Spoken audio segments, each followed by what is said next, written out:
Well, hi there. It's as promised. It's the afternoon, and I wanted to unpack this Ezekiel text with you a little bit. The wind, in the meantime, continues to howl outside my window. The corn husks are headed north at a brisk pace.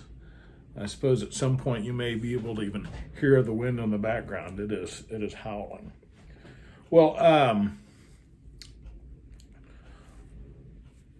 Ezekiel is an Old Testament prophet from the time around the exile, and remember that we said that in the Hebrew Bible, the Old Testament, that the Babylonian exile is the lens through which we view this work. It is the overarching event of the Old Testament. These stories were the stories that people told to themselves, told to one another of their heritage and their history and how they came to be the people that they are, and how, as they struggled to answer the question, how did this Babylonian exile, how did this happen to us?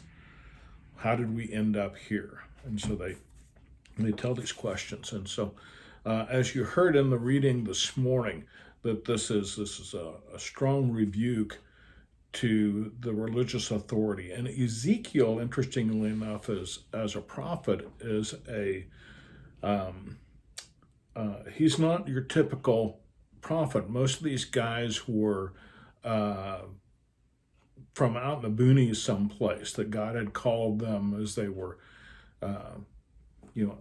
Amos was the tender of sycamore trees, these farmers out in the nether world, to come to the big city and proclaim. But Ezekiel is of the priest class. Ezekiel is one of the insiders. And so this is, think of Ezekiel as a whistleblower, that from inside the priesthood, that he has seen these things that he is talking about. He's got firsthand experience of how the priesthood has used their position to make themselves comfortable, to make themselves fat and sassy, if you will, at the expense of the people, and that this is the outrage that Ezekiel is focused on. And in particular, I mean, that we're talking about that God is going to judge between one sheep and another. And later, when we get into our gospel from the book of Matthew, that is the judgment throne speech from Jesus, where he talks about the sorting of the sheep and the goats. So we get a little foretaste of that in Ezekiel, and talking about how God will seek out those, that God is coming to not only lift up those that have been disenfranchised, but he's also hunting for those that have done it to them, those that, what did he say here, that they had pushed with side and shoulder and butt all the weak sheep with your horns until you have driven them out. God is going to hold the people that have done that. God is going to hold them accountable to that. And then in the end of this, and this is really the part that I want to talk to you about this afternoon, was I will appoint one shepherd over them to pasture them, my servant David. My servant David.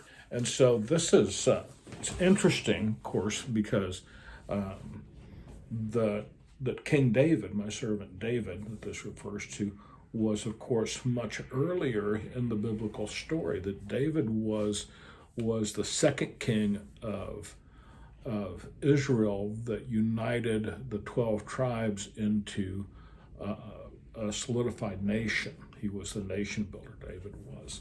And that the covenant that God made with David was that his line would never end, and that a descendant of David would sit on the throne. That's why when we have the family histories that we have in two of the Gospels, that it's important that we have this connection from Jesus back to David, or from David forward to Jesus.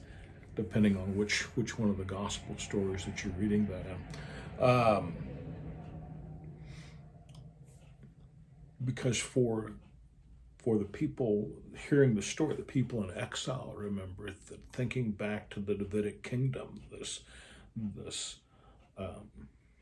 image they have of that kingdom was the time that they were militarily and politically strong.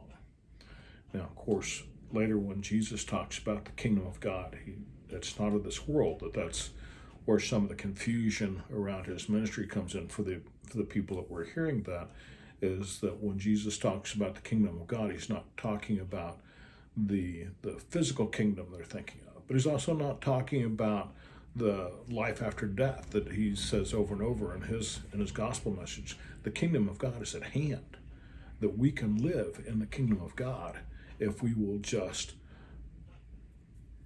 follow the teachings, that we will love one another, if we will take care of one another, if we will recognize that the needs of our brother and sister are our concerns.